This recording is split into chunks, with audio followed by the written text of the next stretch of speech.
સમાચારોની શરૂઆત મહત્વના સમાચાર સાથે કરીએ। સમાચાર અમદાવાદથી પ્રાપ્ત થઈ રહ્યા છે, જ્યાં એક વિદ્યાર્થી પર હુમલાની ઘટના બની છે। 15 વર્ષના વિદ્યાર્થી પર હુમલો થયો। ખોખરાની 7th ડે સ્કૂલ પાસે છરી વડે હુમલો કરવામાં આવ્યો। નયન સંતા નામના વિદ્યાર્થી પર છરી વડે હુમલો થયો।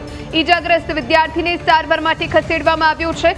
ખોખરા પોલીસે ઘટનાને લઈ વધુ તપાસ હાથ ધરી।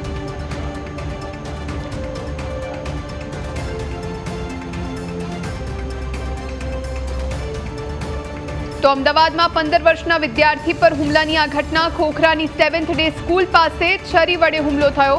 સંવાદદાતા મિહિર સોલંકી ફોન લાઈન પર। મિહિર, એક વિદ્યાર્થી પર હુમલાની ઘટના બની છે, કારણ શું? કયા શખ્સોએ હુમલો કર્યો? કઈ દિશામાં તપાસ? બિલકુલ, હજુ ખોખરા પોલીસ સ્ટેશન વિસ્તારનો સમગ્ર બનાવ સામે આવ્યો છે। નયન ગિરીશભાઈ કરીને જે બાળક હતો, જે 15 વર્ષની ઉંમર ધરાવે છે, તેની પર શાળા સંકુલની બહાર છરી વડે હુમલો કરવામાં આવ્યો છે। જેવો છરી વડે હુમલો થયો તરત જ પોલીસ સ્ટેશન સંપર્ક કરવામાં આવ્યો ને ત્યારબાદ ખોખરા પોલીસ છે જે પોતે દોડતી થઈ હતી। બાળકને હુમલા બાદ તેની સાથે તેના પરિજનોને લઈને હોસ્પિટલ પહોંચાડવામાં આવ્યો છે અને અત્યારે હાલમાં જે મણિનગર ખાતે જે સરદાર પટેલ હોસ્પિટલ આવી છે ત્યાં તેને લઈ જવામાં આવ્યો। ચોક્કસ અત્યારે હાલમાં જે માહિતી મળી છે તે પ્રમાણે બાળકનું નામ નયન સિંધી હતું, તેની માત્ર 15 વર્ષની હતી અને હાલમાં તે નિલકંઠ રેસિડેન્સી જે ઘોડાસરમાં આવેલી છે ત્યાં તેનું રહેઠાણ છે।